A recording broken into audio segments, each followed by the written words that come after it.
Chapter 1. The Beggar in the Snow. The blizzard hit Crescent Falls without warning, transforming the quiet mountain town into a white-edged nightmare. Sarah Blackwood pulled her worn coat tighter as she hurried down Main Street, her boots crunching through freshly fallen snow. The grocery bag in her arms felt heavier with each step, but she didn't dare slow down. Not tonight. Not when the claiming moon hung somewhere beyond those angry clouds. She'd lived in Crescent Falls for 3 months now, long enough to notice the strange rituals. Every full moon, the locals shuttered their windows early and spoke in hushed tones about the packs and the territory. Sarah had learned not to ask questions. Questions drew attention, and attention was the last thing she needed. The diner where she worked had closed 2 hours early tonight. Martha, her boss, had pressed an extra 20 into her palm with trembling fingers. "Get home before dark, girl. Lock your doors. Don't go near the woods. No matter what you hear." Sarah hadn't needed to be told twice.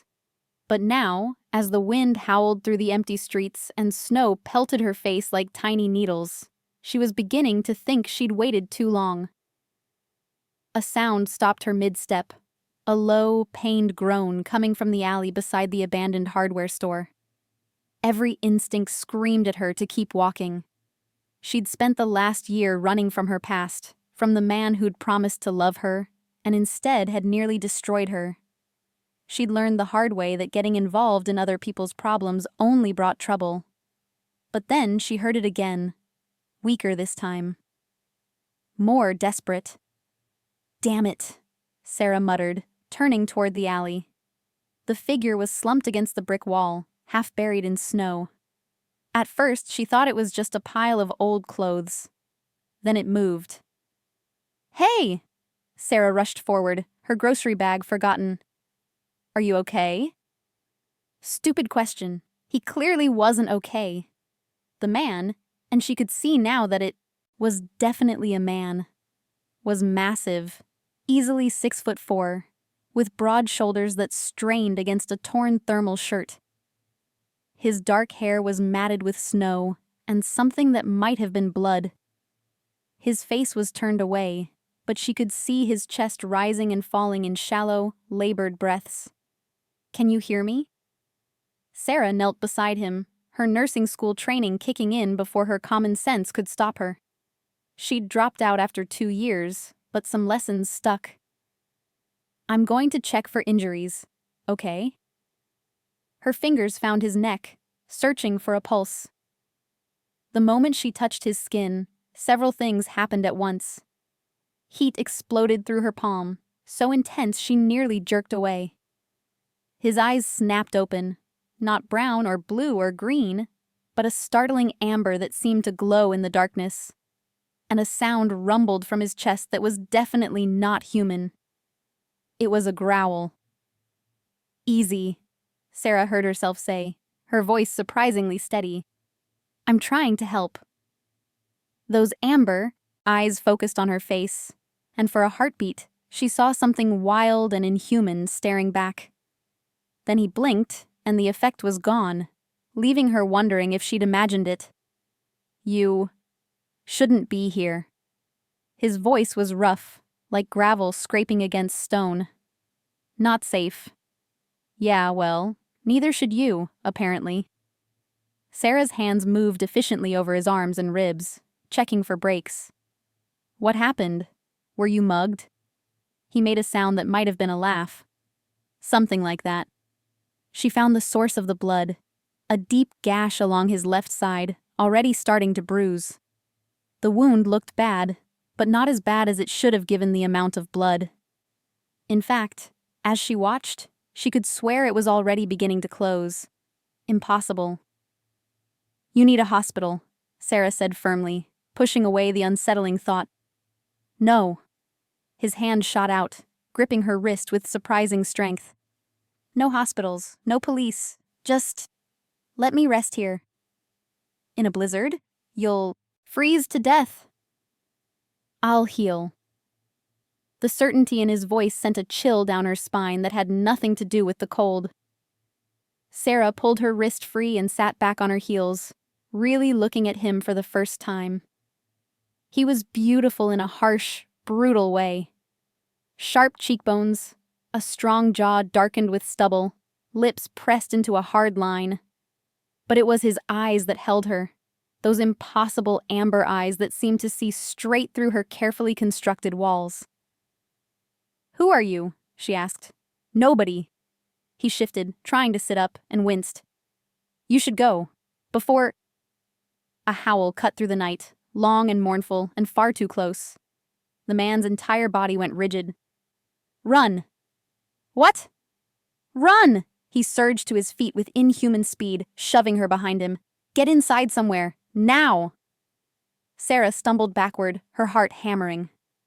3 massive shapes emerged from the swirling snow at the mouth of the alley. Wolves, she thought at first, but they were too large, too wrong. Their eyes glowed red in the darkness, and when they moved, it was with an intelligence that froze her blood. "Well, well."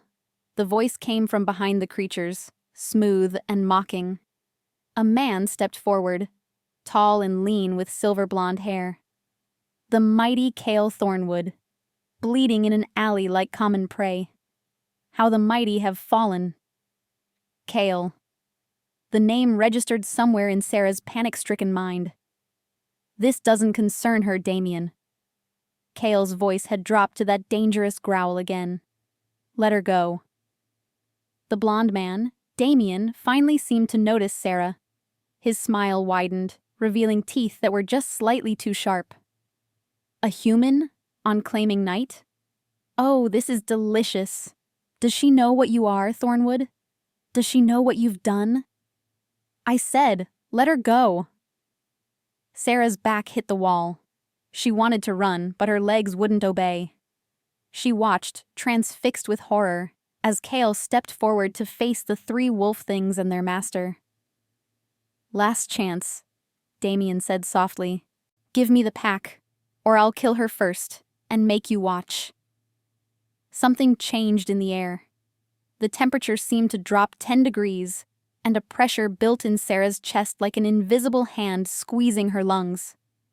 Cale's shoulders rippled, his back arching, and for a moment, Sarah saw something else overlaid on his human form, something huge and dark and absolutely terrifying.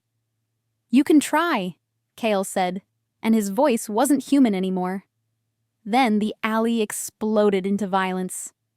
Chapter 2. Sanctuary and Secrets. Sarah didn't remember making the decision to move. One moment she was frozen against the brick wall, watching Cale face down 3 impossible creatures, and the next she was sprinting down the alley, her survival instincts finally overriding her shock. Behind her, the sounds of the fight were terrifying. Snarls and crashes, the wet crunch of impact, a roar that shook snow from the nearby rooftops. She didn't look back. Couldn't look back. Her apartment was 6 blocks away. She'd never make it. A grocery store sat dark and locked across the street. Beside it, a narrow staircase led to what looked like abandoned offices. Sarah took the stairs 2 at a time, her hands shaking as she tried the door. Locked. "No, no, no!" Another howl split the night. Closer now. Much closer. Sarah threw her shoulder against the door. The old wood splintered but held. She hit it again, tears of frustration burning her eyes. On the 3rd impact, the lock gave way and she tumbled inside, immediately turning to slam the door shut behind her. The darkness was absolute. She fumbled along the wall until she found what felt like a light switch, but nothing happened when she flipped it. Power must be out from the storm. Her phone. She still had her phone. The pale light from the screen revealed a small waiting room, empty except for a few broken chairs and a receptionist's desk covered in dust. Beyond it, a hallway stretched into darkness. Sarah moved to the grimy window overlooking the street. Her breath fogged the glass as she searched the swirling snow for any sign of movement. There. A massive shape prowling near the alley entrance, too large to be a natural wolf. As she watched, it lifted its head, nostrils flaring, and she could have sworn it looked directly at her hiding spot. She ducked below the window frame, heart pounding so hard she thought it might crack a rib. Minutes passed like hours. The storm howled. The old building creaked and settled. And Sarah waited, pressed against the wall, wondering if she'd just survived one danger only to die of hypothermia in an abandoned office. The sound of the door opening downstairs nearly stopped her heart. "I know you're here." Cale's voice, rough but recognizably human. "I can smell your fear." Sarah's hand found a piece of broken chair leg. Not much of a weapon, but better than nothing. "Stay back. I'm not going to hurt you." His footsteps were slow, careful, climbing the stairs. Damien and his wolves are gone? For now? Wolves. Right, of course. Wolves. Sarah heard the edge of hysteria in her own voice. "Because this is apparently my life now." He appeared in the doorway, and Sarah's breath caught. In the dim light from her phone, she could see that his wounds had healed, completely healed. The gash on his side was gone, leaving only dried blood on his torn shirt. His face, which had been bruised and battered, was now unmarked, except for a small cut above his eyebrow. "You heal fast," she said weakly. Kyle's amber eyes met hers. "Yeah. Those things. Damien, what?" She stopped, shaking her head. "I don't think I want to know. You should go home. Lock your doors. Forget you saw anything tonight." "Is that what you tell all the women you meet? Very romantic." The corner of his mouth twitched. Almost a smile. "You have a sense of humor. Most humans would be screaming." "I did my screaming internally, thanks." Sarah lowered the makeshift weapon slightly. "Are you going to tell me what's really going on? Or should I just assume I've lost my mind?" Cale moved into the room, and despite her bravado, Sarah tensed. He noticed, stopping several feet away.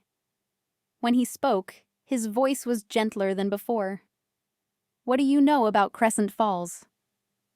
"Small town. Weird people. Everyone acts strange during full moons." Sarah wrapped her arms around herself. "I thought it was just, I don't know, local superstition." "It's not superstition." Cale leaned against the wall, looking suddenly exhausted. "This town sits on the border of 3 pack territories. Tonight is claiming night. When challenges are issued, alliances are made or broken, and old scores are settled. Pack territories." Sarah let the words settle. "You mean werewolves?" "Among other things. And you're Alpha of the Thornwood Pack, or I was, until tonight." His jaw clenched. "Damien is trying to take my territory. He thinks I'm weak." "Are you?" The question surprised them both. Cale's eyes flashed, amber, and for a moment, she saw that otherness again, the wolf lurking just beneath his skin. "No," he said softly, "but I'm wounded, and in our world, wounded alphas don't last long." Sarah should have been terrified. Every logical part of her brain was screaming at her to run, to call the police, to do literally anything except stand here having a calm conversation with a man who'd just admitted to being a werewolf. But she'd seen the way he'd put himself between her and those creatures, had watched him take a beating to give her time to escape. "Why did you protect me?" she asked. "You don't know me." Kyle was quiet for a long moment. When he finally spoke, his voice was rough with something that sounded like confusion. "I don't know. When I caught your scent in the alley, when you touched me, something changed, like a switch flipping in my head." "What kind of switch?" "The kind that makes a wounded alpha risk everything to keep a stranger safe." He pushed off the wall, moving to the window. "You need to leave Crescent Falls. Tonight, if possible. Damien won't stop with me. If he thinks you're important to me, he'll use you as leverage. I'm not important to you. We just met. Doesn't matter what's true. Matters what he believes. Kale turned to face her. In my world, connections are currency. And right now, you're connected to me whether you want to be or not. The building shuddered as a particularly strong gust of wind hit it. Snow was really coming down now. Visibility near zero. I can't leave tonight, Sarah said. Look at that storm. Kale's expression darkened. Then we need to find you somewhere safer than this. Damien knows I came after you. He'll track us. You mean he'll track you? Same difference now. Sarah closed her eyes, trying to process everything. 24 hours ago, her biggest problem had been whether she could afford new work shoes. Now she was apparently caught in some kind of supernatural pack war. I have an apartment, she heard herself say. Top floor of the building on Maple Street. It's small, but I'll keep watch tonight. Make sure Damien doesn't make a move. Kyle moved toward the door. After that, you're on your own. But something in his voice suggested he didn't quite believe that himself. Chapter 3. Walls and Wounds. Sarah's apartment was exactly as she'd described. Small, sparsely furnished, and somehow still warmer than the abandoned office. She fumbled with her keys at the door, hyper-aware of Kale standing just behind her, his presence filling the narrow hallway. It's not much, she said as the lock finally clicked open. But it's clean. Kale followed her inside, his eyes scanning the space with an intensity that made her nervous. The studio apartment held only the essentials: a pull-out couch that served as her bed, a kitchenette with a 2-burner stove, a small table with 1 chair. No photographs on the walls, no personal touches, nothing that couldn't be abandoned at a moment's notice. He noticed. Of course he noticed.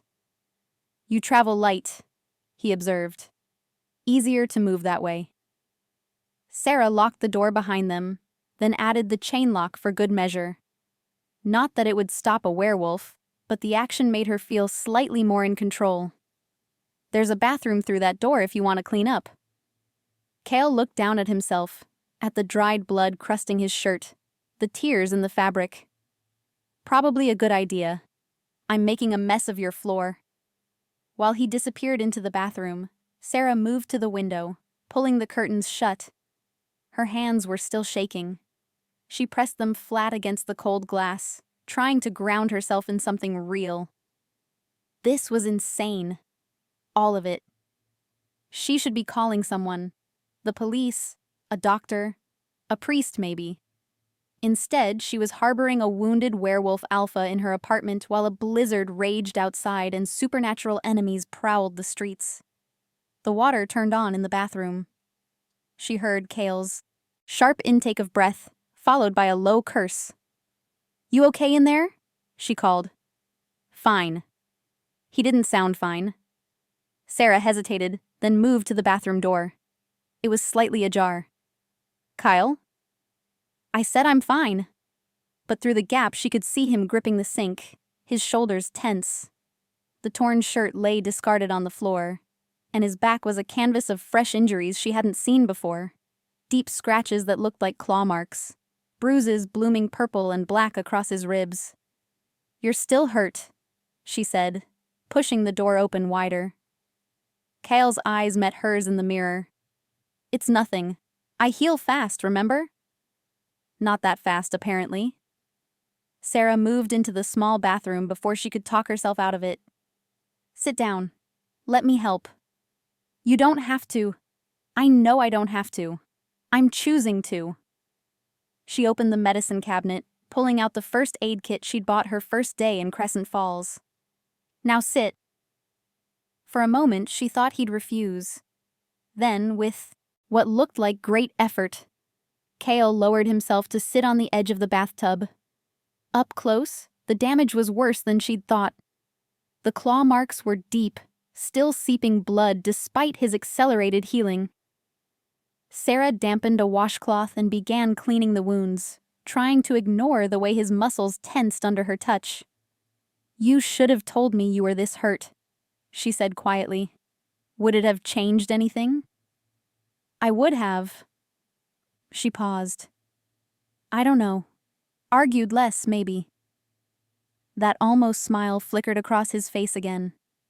"Somehow I doubt that." They fell into silence as she worked. The bathroom was too small, too intimate. She could feel the heat radiating from his skin, catch the scent of pine and earth and something wild that clung to him. Every time her fingers brushed against him, that same electric current sparked through her, the one she'd felt in the alley. "Why do you live like this?" Cale asked suddenly. Sarah's hands stilled. "Like what? Like you're ready to disappear at any moment. No pictures, no decorations. That bag by the door, I'm guessing it's a go bag. Cash, documents, maybe a change of clothes." She should have been unnerved by how easily he'd read her. Instead, she felt something loosen in her chest, the relief of being seen. "Old habit," she said finally. "Hard to break." "Someone hurt you."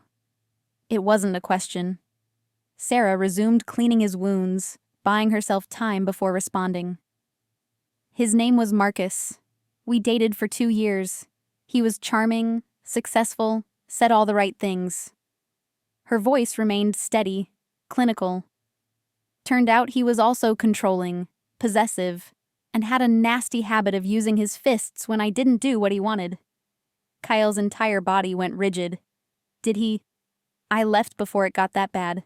Packed one bag, emptied my bank account, and drove until I ran out of gas. Ended up here." She applied antiseptic to a particularly deep gash, and Cale hissed, "Sorry." "Don't be." His voice had gone, rough again. "Where is he now?" "Looking for me, probably. He didn't take rejection well." Sarah reached for the gauze. Hence the ready-to-disappear lifestyle. "If he finds you, he won't." She met his eyes, surprised by her own certainty. "I've been careful. New name, cash-only jobs, no social media. I'm a ghost." Kyle reached up, catching her wrist gently. His thumb brushed across her pulse point, and she knew he could feel how fast her heart was racing. "You're not a ghost," he said. "You're real. Brave. Stubborn as hell." His grip tightened slightly. "And if he does find you, he'll have to go through me first." "You don't owe me anything, Cale. You don't even know me." "No," he agreed. "But I want to." The words hung between them, loaded with implications neither was ready to explore. Sarah pulled her hand back carefully and finished bandaging his wounds in silence. When she was done, Cale stood, testing his range of motion. "Thank you." "Don't mention it." She busied herself, putting away the first aid kit. "You can take the couch. I'll sleep in the chair." "Sarah?" He waited until she looked at him. "I'm not taking your bed." "It's not a bed, it's a couch. And you're the one who's injured." "I'm also the one who's brought danger to your door." "Pretty sure I brought danger to my door when I decided to help a bleeding stranger in a blizzard." Sarah crossed her arms. "Besides, I won't sleep anyway. Too much adrenaline." Kyle studied her for a long moment, and she had the unsettling feeling he was seeing past all her carefully constructed defenses, straight down to the lonely, scared woman underneath. "Then we'll both stay awake," he said finally. "Keep each other company until dawn." It should have been awkward. 2 strangers sitting in a too small apartment, listening to the storm rage outside while supernatural dangers lurked in the darkness. Instead, it felt oddly like coming home. Chapter 4. Confessions in the Dark. They ended up sitting on opposite ends of the couch. A careful distance between them that somehow felt more intimate than touching. Sarah had made tea, chamomile, though she doubted either of them would sleep. And now they sat in the dim glow of her single lamp, the storm howling outside like a living thing. "Tell me about your world," Sarah said, breaking the silence. "The real version. Not the one humans think they know from movies." Cale wrapped his hands around the mug she'd given him, staring into the amber liquid. "What do you want to know?" "Everything. Nothing. I don't know." She tucked her legs under her. "Start with the basics. How does it work? The shifting?" "It's different for everyone." Cale's voice took on a distant quality, like he was remembering something from long ago. "For me, it's like stepping through a doorway. One moment I'm in this skin, the next I'm in another. My wolf isn't separate from me. He is me. Just a different version." "Does it hurt?" "The first few times, yes. Like every bone in your body breaking and reforming. But you learn to embrace it, and then it's just natural. Like breathing." He glanced at her. "Are you afraid?" Sarah considered the question honestly. "I should be. Any sane person would be. But I keep thinking about the alley. You could have left me there. Run away and saved yourself." "No," Kyle said simply. "I couldn't have." "Why not?" He was quiet for so long she thought he wouldn't answer. When he finally spoke, his voice was barely above a whisper. "I don't know. That's what scares me." Sarah set down her mug, turning to face him fully. "What do you mean?" "In our world, there are bonds. Connections that form between wolves. Pack bonds. Family bonds." He paused, his jaw working. "And sometimes, rarely, there's another kind. A mate bond." Her heart kicked hard against her ribs. "Mate bond. It's not something you choose. It just happens. This pull toward another person that overrides everything else. Logic, common sense, even self-preservation." Cale's eyes found hers in the lamplight. "When I caught your scent in that alley, when you touched me, every instinct I have started screaming that you were important, that I had to protect you at all costs. But we just met." "I know. That's not how this works. Bonds like that take time. Trust." "I know," Cale repeated, and there was something almost desperate in his voice. "Trust me, I know how insane this sounds. I've spent 100 years dismissing the idea of fated mates as romantic nonsense." Sarah's brain caught on one word. 100 years? A bitter smile crossed his face. "Shifters live longer than humans. I was born in 1926. I've seen wars, watched the world change, buried friends who aged while I stayed the same." He set his mug down with deliberate care. "I learned not to get attached to humans. It only leads to pain." The revelation should have been shocking, but somehow it made sense. There was something ancient in his eyes, a weight that came from living too long and seeing too much. "Then why risk it with me?" Sarah asked softly. "Because I didn't have a choice." Kyle turned to face her fully. "The moment I saw you, something in me recognized something in you. And I know, you felt it too." She wanted to deny it, wanted to dismiss it as stress or fear or some kind of supernatural manipulation. But she couldn't, because he was right. "This is crazy," she whispered. "Yeah. I don't believe in fate, or destiny, or any of that." "Neither did I. I came to this town to hide, to be invisible. The last thing I need is—" She gestured helplessly between them. "Whatever this is." Kyle's expression softened. "I know. And if you want me to walk out that door right now and never come back, I will. I'll make sure Damien knows you're not connected to me. You can go back to your quiet life." Sarah studied him.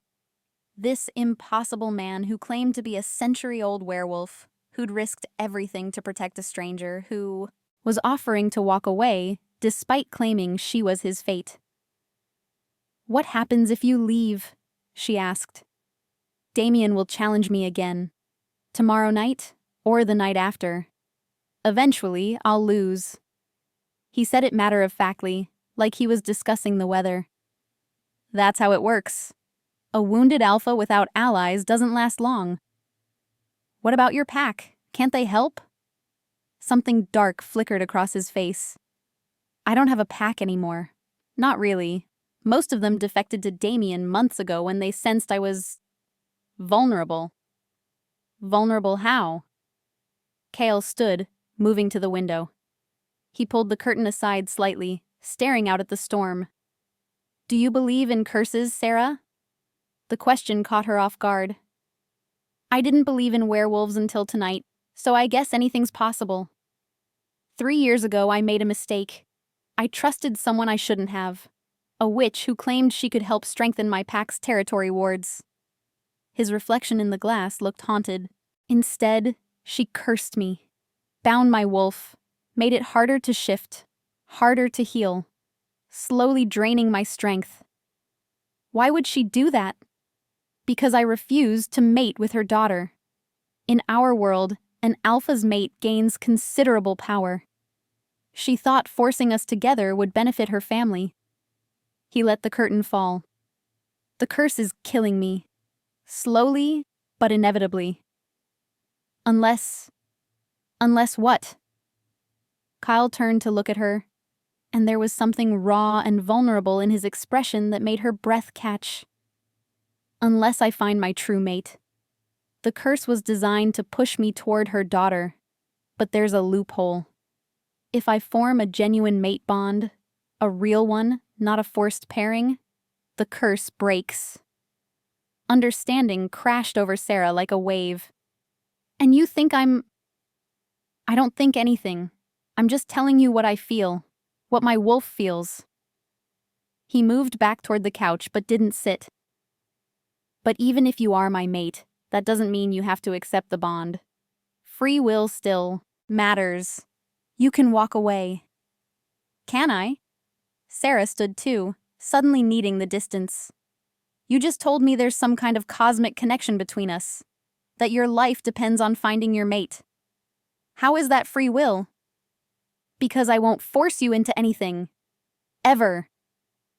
Cale's voice was fierce. "I've lived a long time, Sarah. I can live with dying. What I can't live with is becoming the kind of man who traps someone out of desperation." Outside, the wind shrieked. Inside, two people who'd been running from their pasts stood facing an impossible future. "I need time," Sarah finally said. "To think, to process all of this." "You have until dawn," Kyle replied. "Then I'm leaving, one way or another. The choice of what comes next is yours." Chapter 5: Shadows of the Past. The hours crawled by with agonizing slowness. Sarah tried to sleep in the chair, but every time she closed her eyes, she saw amber eyes glowing in the darkness, heard the sound of inhuman snarls, felt the electric shock of Cale's skin against hers. Around 3 in the morning, she gave up and moved to the kitchenette, pulling out ingredients for something, anything, to keep her hands busy. Baking had always calmed her, back when she'd had a life that allowed for such simple pleasures. "You can't sleep either," Cale said from the couch. She hadn't realized he was awake. "Turns out finding out werewolves are real is bad for insomnia." "Fair enough." She heard him shift, the couch springs creaking. "What are you making?" "Cookies, my grandmother's recipe." Sarah measured out flour with hands that were almost steady now. She used to say that nothing bad could happen while something good was baking in the oven. Sounds like a wise woman. She was. Sarah smiled despite everything. "She raised me after my parents died. Car accident when I was 7. She never had much money, but she made sure I never felt like I was missing anything." Cale appeared in the kitchenette doorway, leaning against the frame. He'd put his ruined shirt back on, and despite the bloodstains and tears, he looked somehow more at ease than he had all night. She's gone now? He asked gently. 5 years ago, heart attack. Sarah cracked eggs into the bowl with more force than necessary. I was in my second year of nursing school. After she died, I kind of fell apart. That's when I met Marcus. I thought he was helping me put the pieces back together. Turns out he was just rearranging them to suit himself. I'm sorry. Don't be. I learned from it. She began mixing, the familiar motions soothing. I learned that I'm stronger alone, that trusting people only leads to pain, that the only person I can rely on is myself. That's a lonely way to live, says the century-old werewolf who's been abandoned by his pack. Cale's lips twitched. Touché. He moved closer, watching her work. Can I help? The offer surprised her. You bake? I've had 100 years to pick up various skills. Baking is one of the more useful ones. He rolled up his sleeves. What do you need? They worked in companionable silence, falling into an easy rhythm. Kyle's hands were surprisingly deft as he shaped the dough into perfect rounds. Sarah found herself watching him, the way his brow furrowed in concentration, the careful precision of his movements, the way he seemed to fill the small space without overwhelming it. Tell me something, she said as she slid the first tray into the oven. Something real. Not about wolves or curses or fate. Just something about you. Cale considered this, washing his hands in the sink. I like jazz. The old kind, from the 40s and 50s. I used to sneak into clubs in New York City when I was young, before I became alpha. Just sit in the back and listen to the music until dawn. Why jazz? Because it was the one place where being different didn't matter. Black, white, human, shifter. Everyone was just there for the music. His eyes grew distant. There was this singer, Ella Fitzgerald. I heard her perform once in 1947. She smiled at me from the stage, and for a moment, I forgot I was a monster pretending to be human. You're not a monster, Sarah said quietly. You don't know that. You don't know what I've done, what I'm capable of. So tell me. Kyle turned to face her, and the lamplight cast shadows across his features, making him look both younger and infinitely older. I've killed people, Sarah. Not many, and always in defense of my pack or territory, but I've done it. I've torn into flesh with my teeth, felt bones break under my claws. I've stood over bodies and felt nothing but satisfaction that I'd protected what was mine. She should have been horrified, should have grabbed that go bag and run. Instead, she asked, did they deserve it? Yes. No hesitation. They were threats. Rogues who preyed on humans, rival alphas who would have slaughtered my pack, hunters who saw us as animals to be exterminated. Then you did what you had to do. It's not that simple. Isn't it? Sarah leaned against the counter. My grandmother used to tell me that there's a difference between violence and cruelty.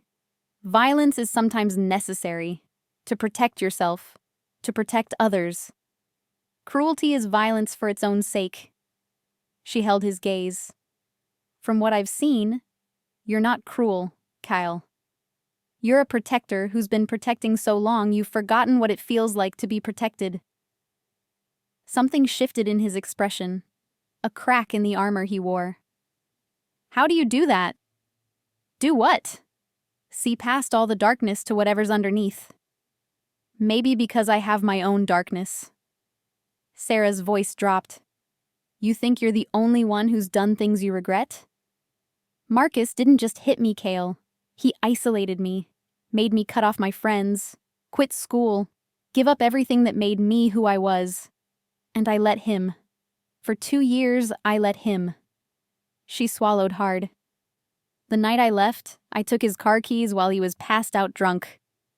Drove his precious, vintage Mustang into a lake and watched it sink. Cale's eyebrows rose. Really? Really? Then I hitchhiked to the nearest bus station with my go-bag and never looked back. A bitter smile curved her lips. So yeah, I understand violence born of necessity. I understand doing what you have to do to survive. The timer dinged. Sarah pulled the cookies from the oven, the warm scent of vanilla and chocolate filling the small apartment. For a moment, it almost felt normal. Two people sharing cookies in the middle of the night, their secrets spread between them like cards on a table. Your grandmother was right, Kyle said, accepting the cookie she offered. Nothing bad can happen while something this good exists. Don't speak too soon. I might have overbaked them. But when they bit into the still warm cookies, they were perfect. They ate in silence, standing in the kitchenette while the storm finally began to die outside. Dawn was still hours away, but Sarah could feel the night, shifting toward its end, sense the decision point approaching like an oncoming train. I'm not asking you to save me, Cale said suddenly. I want you to know that. Whatever you decide when the sun comes up, it can't be because you feel obligated or guilty or… I know, Sarah interrupted. And I'm not asking you to save me either. Whatever this is between us, it has to be real. Not desperation or curses or fate forcing our hands. Agreed. But… He waited, those amber eyes fixed on her face. I felt it too, she whispered. In the alley. When I touched you. Something clicked into place. Like I'd been searching for something my whole life without knowing it. And then suddenly there it was. Sarah, I'm not saying I believe in mate bonds or destiny. I'm just saying I felt something. And I think we'd both regret it if we didn't at least try to figure out what that something is. The hope that flickered across Cale's face was almost painful to witness. Chapter 6. Dawn's Reckoning. The first light of dawn painted the sky in shades of pink and gold. The storm finally exhausted. Sarah stood at the window, watching the world wake up, hyper-aware of Cale standing just behind her. Close enough to touch, but not touching. The sun's coming up, she said unnecessarily. I see that. You said you'd leave at dawn. I did say that. But he didn't move. Sarah turned to face him. In the pale morning light, she could see the exhaustion etched into his features, the shadows under his eyes. But she could also see something else. Hope, fragile and uncertain, like a flame cupped against the wind. I have questions, she said. So many questions. But I think the most important one is this. If I say yes to exploring this thing between us, what exactly am I saying yes to? Kyle moved to sit on the couch, gesturing for her to join him. The honest answer? I don't know. I've never had a mate before. Never wanted one. That's not exactly reassuring. I'm trying to be truthful. He ran a hand through his dark hair. From what I understand, a mate bond takes time to fully form. It starts with recognition, that pull we both felt, but it has to be nurtured, chosen, over and over again. So we'd be dating. Is that what wolves call it? A soft laugh escaped him. We can call it dating if that makes you more comfortable. Though fair warning, shifter courtship is intense, possessive. Once my wolf recognizes you as mine, he's going to want to keep you close, protect you, mark you as pack. Mark me. Not literally. Well, not at first. Cale's expression grew serious. There are levels to mating. The bond can exist without a physical mark, but if we choose to complete it, to make it permanent, there's a claiming bite. Here. He touched the junction of her neck and shoulder through her shirt. It's painful, but brief, and it would tie us together for life. Sarah's hand instinctively went to the spot he'd indicated. For your life or mine? Mine, which is significantly longer. His voice dropped. That's one of the things you need to understand, Sarah. If you accept this bond fully, if I claim you, you'd become Pack. Your lifespan would extend to match mine. You'd age slower, heal faster. You'd be connected to the supernatural world in ways that can't be undone. The magnitude of what he was describing made her head spin. I'd basically stop being human. You'd still be human, just enhanced, protected by Pack magic. And if I say no? If I decide this is too much? Pain flickered across his face. Then the bond fades. Takes a few weeks, maybe months, but eventually the pull between us would weaken. You'd be able to move on with your life. And you? Would probably die from the curse within a year. He said it matter-of-factly. But that's my problem, not yours. I meant what I said, Sarah. I won't trap you with guilt or obligation. She studied him, this impossible man offering her an impossible choice. Stay human and safe, or step into a world of magic and danger with someone she'd known for less than 12 hours. It should have been an easy decision, the smart decision. I need to tell you something, Sarah heard herself say. Something I haven't told anyone. Kyle waited, patient. The night I left Marcus, it wasn't just because of the violence. I could have called the police, pressed charges, gotten a restraining order. She wrapped her arms around herself. I left because I woke up one morning and realized I'd become a ghost. I was so busy surviving, so focused on not making him angry, that I'd forgotten how to live, how to be myself. Sarah, let me finish. She took a shaky breath. For the past year, I've been telling myself I'm being smart, staying invisible, keeping everyone at arm's length, always ready to run.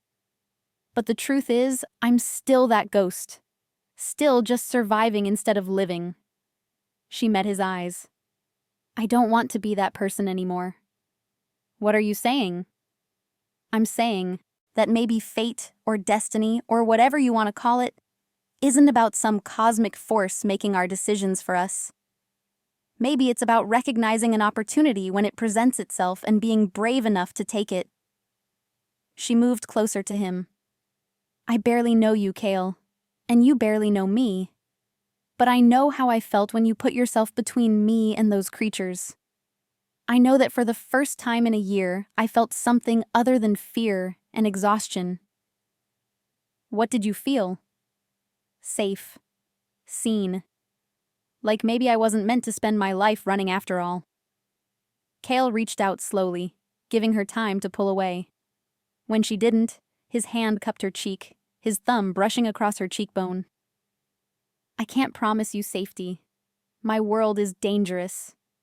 Damien won't give up easily, and there are others who might see you as a weakness to exploit. I don't need promises of safety. I need honesty. Then here's my honesty.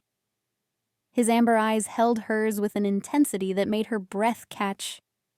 I have lived for a century without feeling a fraction of what I felt the moment I met you. Whatever this is between us, mate bond or something else entirely, it's real. It matters. And if you give me a chance, I will spend every day proving to you that taking this risk was worth it. Sarah's heart hammered against her ribs. I'm terrified. Me too. This is crazy. Completely insane. We're probably both going to regret this. Most likely. The corner of his mouth lifted. So is that a yes? Before she could overthink it, before fear could override courage, Sarah closed the distance between them and pressed her lips to his. The kiss was soft at first, tentative, a question being asked and answered. Then Cale's hand slid into her hair, pulling her closer, and the kiss deepened into something that made her bones melt and her blood sing. She could feel the barely restrained power in him, the wolf hovering just beneath his skin. But there was also tenderness, care, a promise being made without words. When they finally broke apart, both breathing hard, Cale rested his forehead against hers. So that's a yes then, he murmured. Sarah laughed, the sound surprising her. When had she last laughed like that?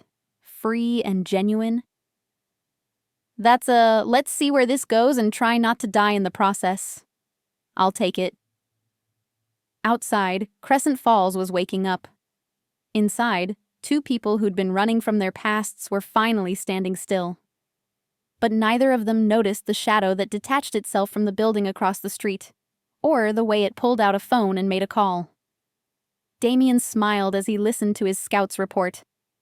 So, the mighty Kale has found himself a human pet. How convenient. Chapter 7. The Price of Protection. Sarah woke to find herself curled on the couch, Kyle's jacket draped over her like a blanket. Sunlight streamed through the windows, and for a disorienting moment, she thought she'd dreamed the entire night.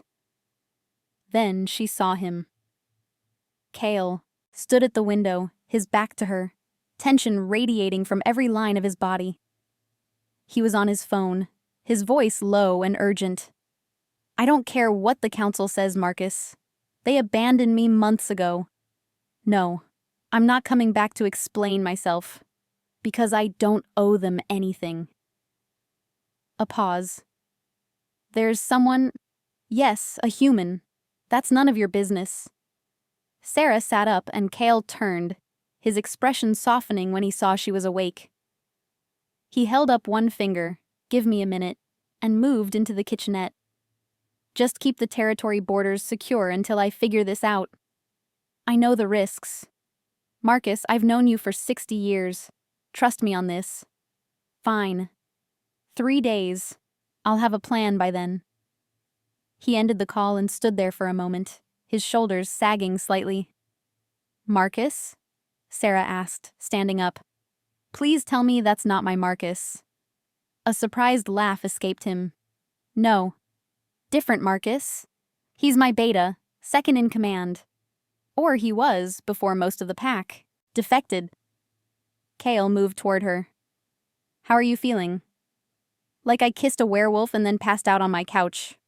So, weird. She ran a hand through her tangled hair. What time is it? Almost noon. You needed the rest. And you? Did you sleep at all? I don't need as much sleep as humans. He gestured to the kitchenette. I made coffee. It's terrible, but it's caffeinated. Sarah accepted the mug he offered, their fingers brushing. That electric spark was still there, maybe even stronger than before. So, we really did that, huh? The kissing thing. We did. Kale's expression was guarded, uncertain. Any regrets in the light of day? She took a sip of the truly awful coffee, buying herself time to think. Everything felt different in daylight, less intense, more real. The supernatural elements hadn't vanished, but they seemed less like a fever dream and more like an actual problem she'd need to navigate. No regrets, she said finally, but I have concerns. Name them. That phone call. Your beta sounded worried. What's happening with your pack? Kyle sighed, moving to sit at the small table.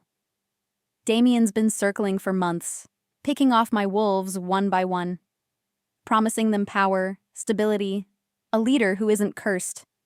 Marcus and maybe 5 others are all that's left loyal to me. 6 wolves against how many? Damien has at least 20, plus alliances with 2 neighboring packs who'd love to carve up my territory. Sarah did the math. Those aren't good odds. No, they're not. Kale met her eyes. Which is why I need to be honest with you about what happens next. If we pursue this bond, if you're seen as my mate, you become a target. Damien will use you to get to me. He already thinks I'm connected to you. You said so yourself last night. There's a difference between suspicion and confirmation. Right now, he's not sure. But if I claim you, if I mark you as mine, every shifter within 100 miles will know. The bond creates a scent marker that can't be hidden. Sarah set down her mug. So what are you saying? That we should pretend this didn't happen? I'm saying you need to understand what you're walking into. Kale's voice was rough with frustration. I can't protect you the way an alpha should. I'm weakened, outnumbered, running out of time. Taking me as a mate right now is like boarding a sinking ship. Then we don't sink. Sarah surprised herself with the certainty in her voice. We figure out how to break your curse, rebuild your pack, and deal with Damien. Just like that? Just like that? She moved to sit across from him. Look, I spent a year running away from my problems. It didn't solve anything, just delayed the inevitable. Marcus will eventually find me, or I'll spend the rest of my life looking over my shoulder. Either way, I'm tired of being afraid. This isn't the same thing, isn't it? Sarah leaned forward. You're running too, Kyle. From the curse, from your responsibilities, from the possibility that accepting help might mean admitting you can't do everything alone. His jaw clenched. I've seen what happens when humans get involved in pack politics. It never ends well. Maybe because they didn't have a choice. Maybe because they were forced into it. She reached across the table, covering his hand with hers. I'm choosing this. Choosing you. But you need to let me help, not just protect me like I'm some fragile thing that might break. Kyle stared at their joined hands. I don't know how to do this. How to let someone in. Neither do I. We'll figure it out together. For a long moment, he was silent. Then, the witch who cursed me. Her name is Morgana Blackthorn. She lives on the edge of my territory, in an old estate that's been in her family for generations. Okay, so we go talk to her. It's not that simple. Witches don't just undo their curses because you ask nicely. She wanted me to mate her daughter, a forced pairing that would have given the Blackthorn family significant power. She's not going to give that up without something in return. What does she want? I don't know. But with Morgana, the price is never small. Sarah thought about this, turning the pieces over in her mind. What if we gave her something better than a forced mate bond? What if we offered her an alliance, a real one, based on mutual benefit instead of coercion? Why would she accept that? Because a forced bond would have made you resent her family forever. You'd have been an enemy wearing the mask of an ally. Sarah squeezed his hand. But if we approach her with respect, acknowledge that she has legitimate grievances, maybe offer something that benefits both parties. You want to negotiate with the woman who's killing me. I want to find a solution that doesn't involve you dying or forcing yourself into a loveless bond. She held his gaze. Unless you think that's impossible. Kyle was quiet for a long moment. When he spoke, there was something like wonder in his voice. You're serious? You actually think we can do this? I think it's worth trying. What's the alternative? Give up? The alternative is keeping you safe, getting you out of Crescent Falls before Damien makes his move. And then what? You face him alone, weakened and outnumbered, and die trying to protect a territory you can barely hold? Yes. The simple honesty of it broke something open in her chest. That's not going to happen, not if I have anything to say about it. Sarah, we're going to see this witch. Today. Together. She stood up, decision made. But first, I need a shower and actual coffee. Then we can save your life and possibly get ourselves killed. Sound good? Despite everything, Kale smiled. A real smile that transformed his entire face. You're absolutely insane. Yeah, Sarah agreed. I think I might be. Chapter 8. Into the Witch's Domain. The Blackthorn estate sat at the end of a long, winding drive, surrounded by ancient oaks that seemed to lean inward like gossiping elders. The house itself was a Gothic revival masterpiece. All dark stone, pointed arches, and windows that reflected the afternoon sun like watchful eyes. Sarah felt Kale tense beside her as they approached in the borrowed truck Marcus had dropped off that morning. His beta had taken one look at Sarah, sniffed the air, and given Kale a look that clearly said, "We need to talk later." But he'd handed over the keys without comment and disappeared into the woods. "Last chance to turn back," Kale said, his hands tight on the steering wheel. "Not happening." Sarah studied the house, trying to ignore the way her skin prickled with unease. "Tell me again what I need to know about witch etiquette." "Don't accept food or drink. Don't make promises you can't keep. Don't insult her or her daughter." He parked in the circular drive. "And whatever you do, don't touch anything without permission." "Got it. Be polite. Don't eat magical food. Keep my hands to myself." Sarah took a deep breath. "Anything else?" Cal turned to look at her, his amber eyes serious. "Stay close to me. Morgana is powerful, and she doesn't like being challenged. If this goes wrong..." "It won't. If it does," he continued firmly, "you run. Don't try to be a hero. Just get back to the truck and drive away. Marcus will find you." "Kale, promise me, Sarah." She wanted to argue, but the raw fear in his voice stopped her. This wasn't about doubting her strength. It was about a man who'd already lost everything, facing the possibility of losing the one thing he just found. "I promise," she said softly. "But you have to promise something too. Don't sacrifice yourself for me. We face this together, or not at all." "That's not how alpha instincts work." "Then your alpha instincts need to learn to compromise." A startled laugh escaped him. "You're going to be trouble, aren't you?" "Absolutely." They got out of the truck, and immediately Sarah felt it. A thrumming in the air, like standing too close to power lines. Magic. It made her teeth ache and her hair stand on end. Kyle's hand found hers, warm and steadying. "You okay?" "Define okay." But she squeezed his fingers and moved forward. The front door opened before they reached it. A woman stood in the doorway, tall and elegant, with silver-streaked black hair and eyes the color of storm clouds. She wore a simple black dress that somehow managed to look both timeless and threatening. "Kale Thornwood." Her voice was like honey poured over steel. "How unexpected. And you've brought a guest." "Morgana." Kale inclined his head respectfully. "Thank you for seeing us." "I didn't say I would see you. I said my door was open." Her gaze shifted to Sarah, assessing. A human. How quaint. Sarah felt the dismissal like a slap, but kept her expression neutral. "My name is Sarah Blackwood. I appreciate you taking the time to speak with us."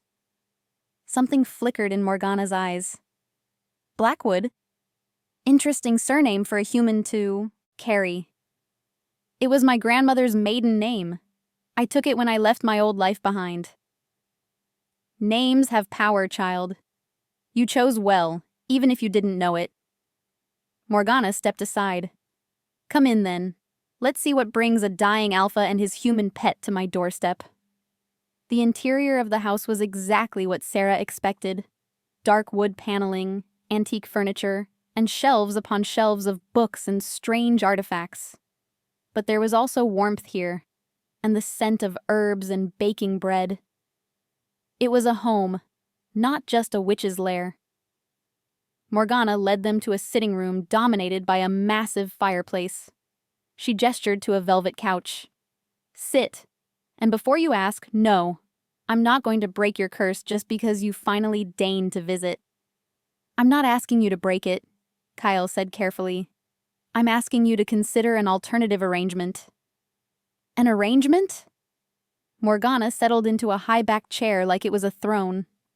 "How intriguing. Do tell." This was Sarah's cue. She'd insisted on being the one to make the proposal, arguing that coming from a neutral third party might carry more weight. Now, with those storm-gray eyes fixed on her, she hoped she was right. "From what I understand," Sarah began, You placed the curse because Kale refused to mate with your daughter. You wanted an alliance between your family and his pack. Power, protection, influence. An astute summary. Continue. But a forced bond would have created resentment. Kale would have been an unwilling ally at best, an enemy at worst. Your daughter would have been tied to a man who didn't want her, and that's not fair to anyone. Morgana's expression didn't change, but Sarah saw interest spark in those gray eyes.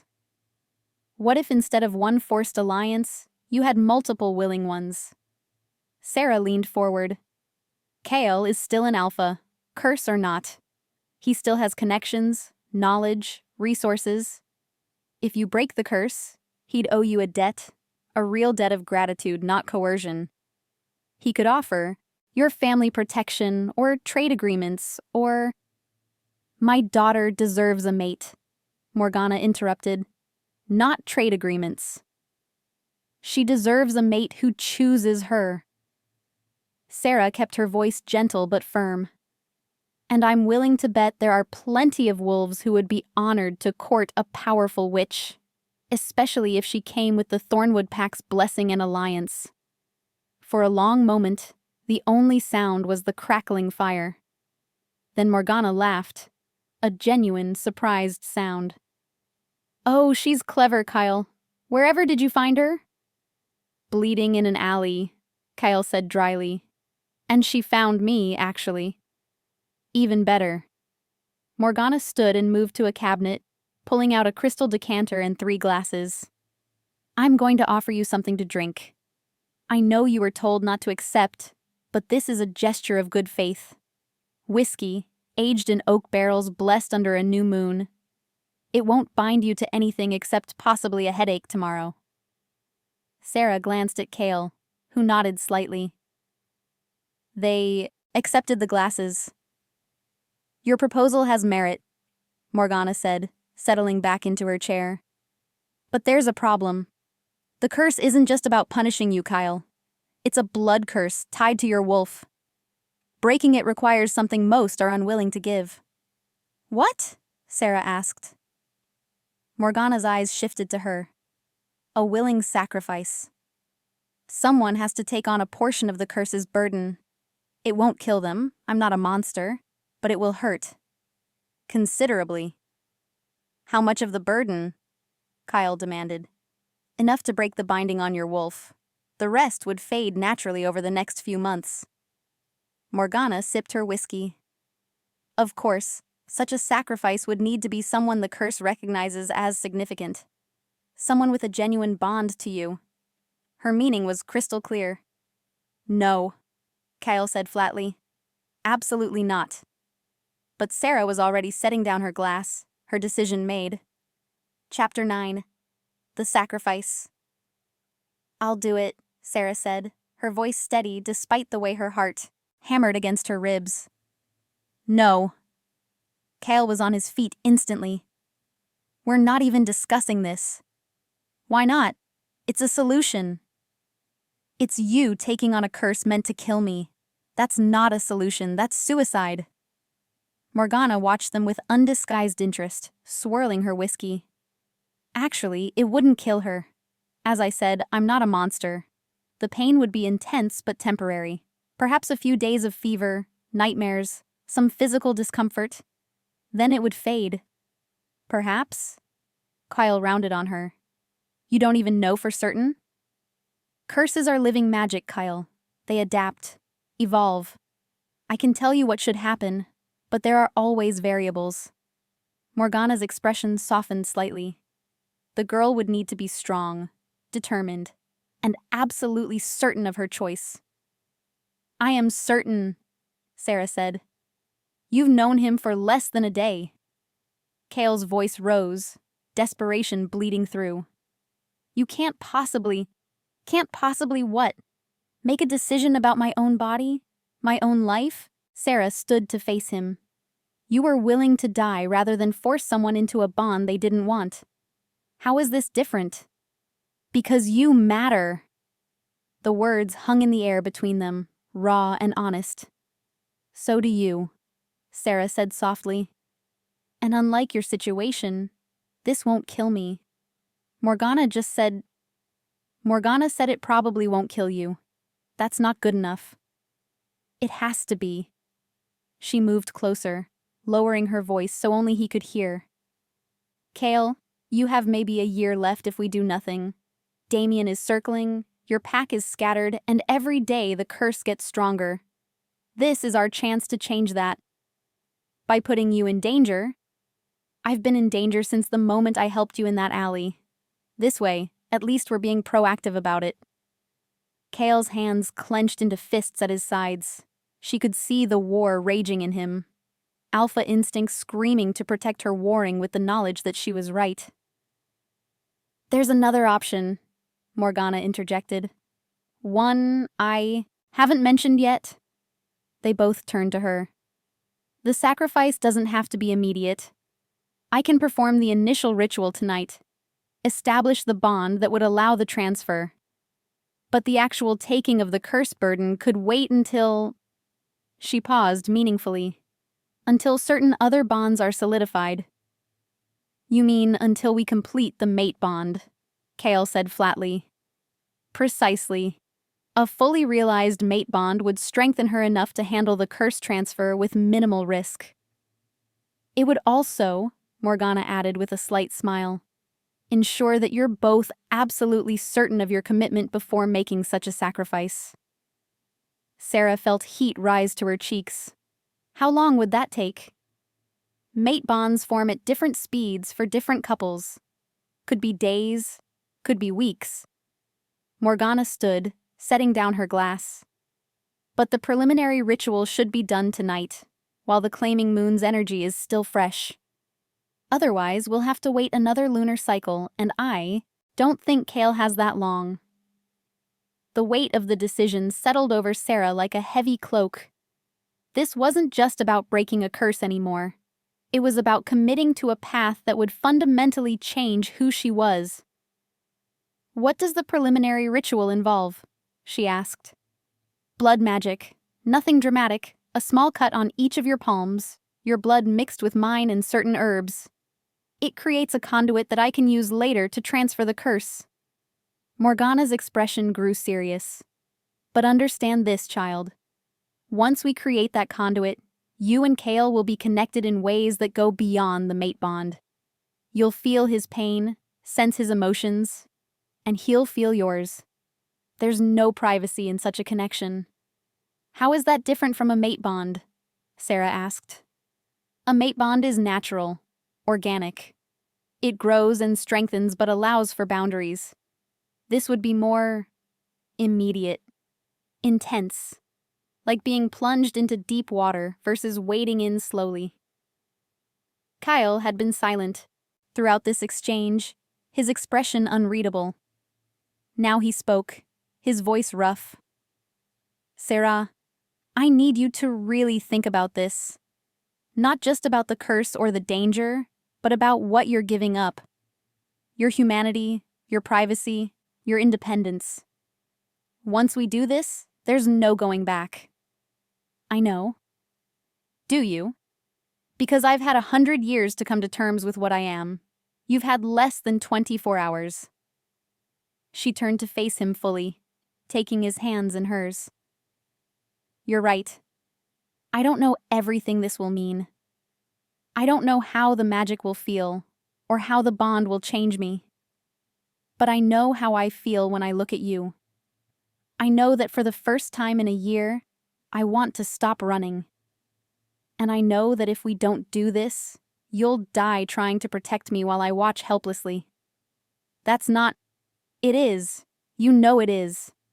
She squeezed his hands. Let me help you, Kale. Let me be strong enough to stand beside you instead of behind you. Something in his expression cracked. He pulled her close, resting his forehead against hers. I'm terrified, he whispered, of losing you, of hurting you, of being the reason your life becomes complicated and dangerous. My life was already complicated and dangerous. At least this way, I'm choosing my complications. A sound that might have been a laugh or a sob escaped him. "You're absolutely sure?" "I'm absolutely sure." Morgana cleared her throat delicately. "If we're doing this, we should begin. The moon rises in 3 hours, and I'll need time to prepare." Kale pulled back, his amber eyes searching Sarah's face one last time. Whatever he saw there must have convinced him, because he finally nodded. "What do we need to do?" "Follow me to the ritual room. And Kyle." Morgana paused at the doorway. "For what it's worth, I think she's good for you. Better than my daughter ever would have been. Isla wants power. This one wants partnership. That's far more valuable." As they followed the witch through the winding corridors of the estate, Sarah felt the weight of what they were about to do settle over her. But she also felt something else. A certainty that hummed in her bones like a tuning fork struck true. This was right. Terrifying and insane, but right. Kale's hand found hers in the darkness, warm and steady. "Together?" he murmured. "Together," she confirmed. The ritual room waited ahead, candles already flickering to life as Morgana's magic filled the space. Behind them, the sun began its descent toward the horizon, and somewhere in the forest, wolves were beginning to howl. The real test was about to begin. Chapter 10. Blood and Moonlight. The ritual room was circular, its walls lined with shelves holding jars of dried herbs, crystals that pulsed with inner light, and books so old they looked ready to crumble at a touch. In the center, a pattern had been carved into the stone floor, intricate symbols that seemed to shift and move when Sarah looked at them directly.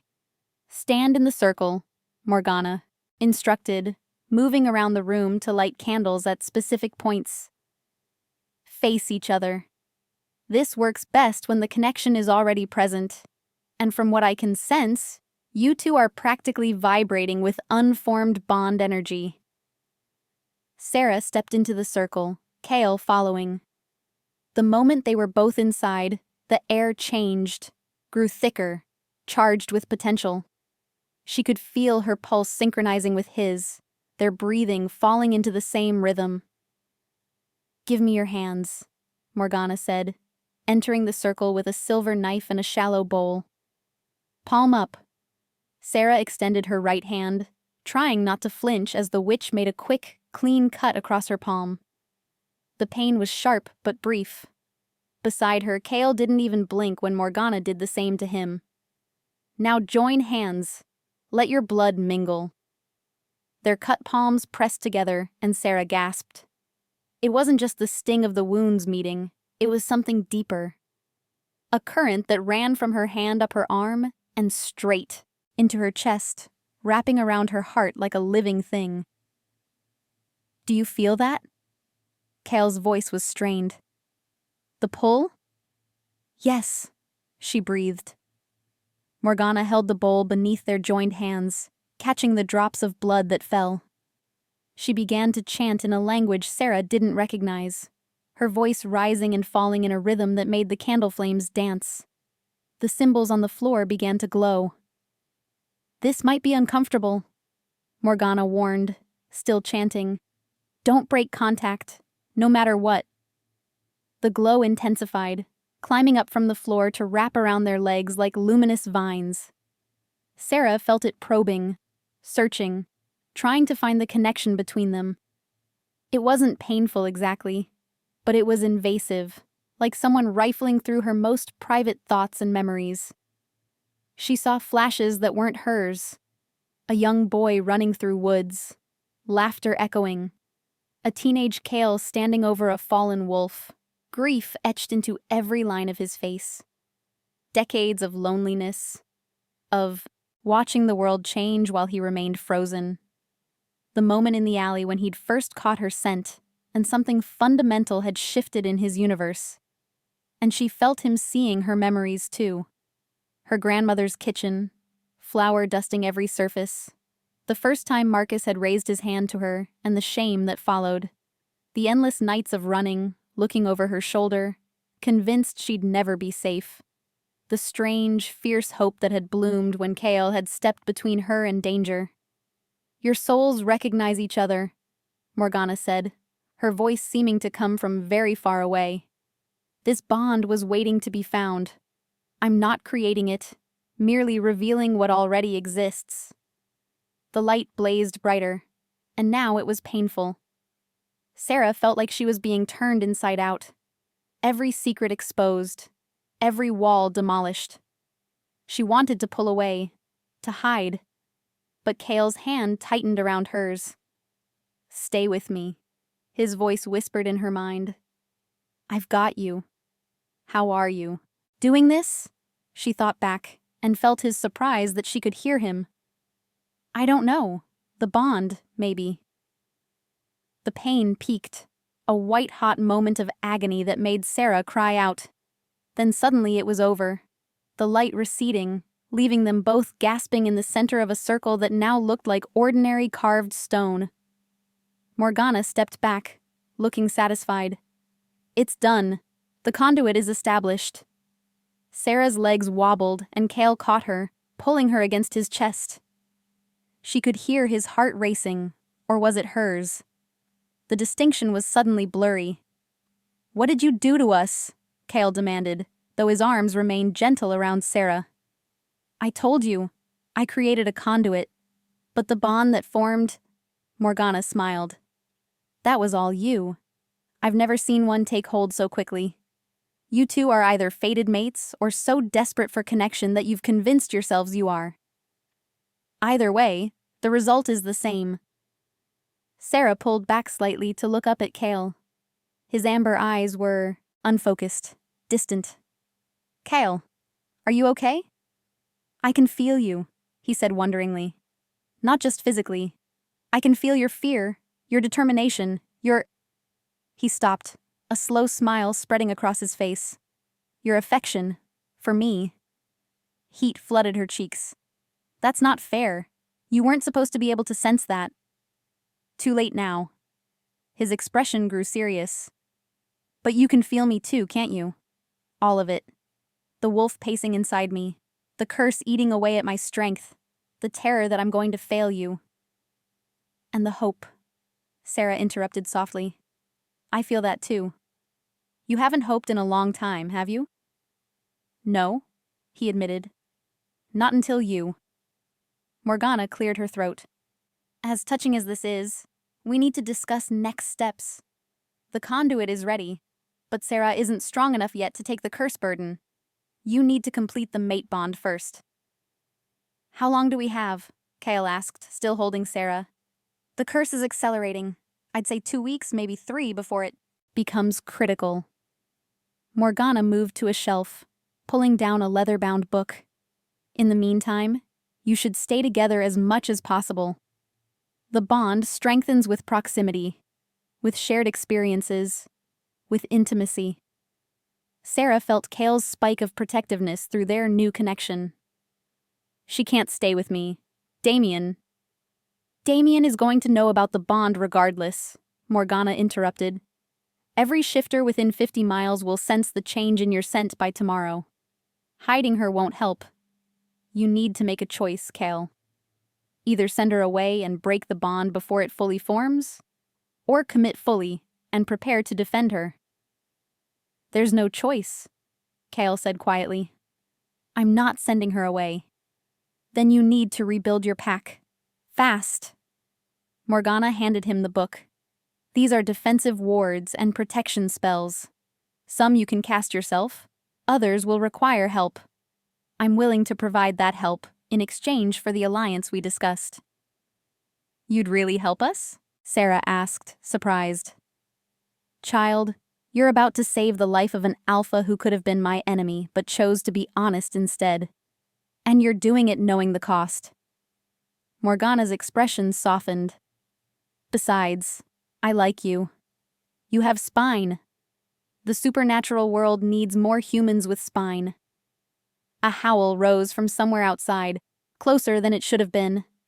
Kale tensed, his body shifting subtly into a protective stance. "We need to go. Now." Front or back exit? Sarah asked, already moving. Back. Through the gardens. He grabbed her hand, and she felt his wolf surging closer to the surface, ready to fight. Morgana! I'll ward the house. Go! The witch was already moving, her hands weaving patterns in the air that left trails of light.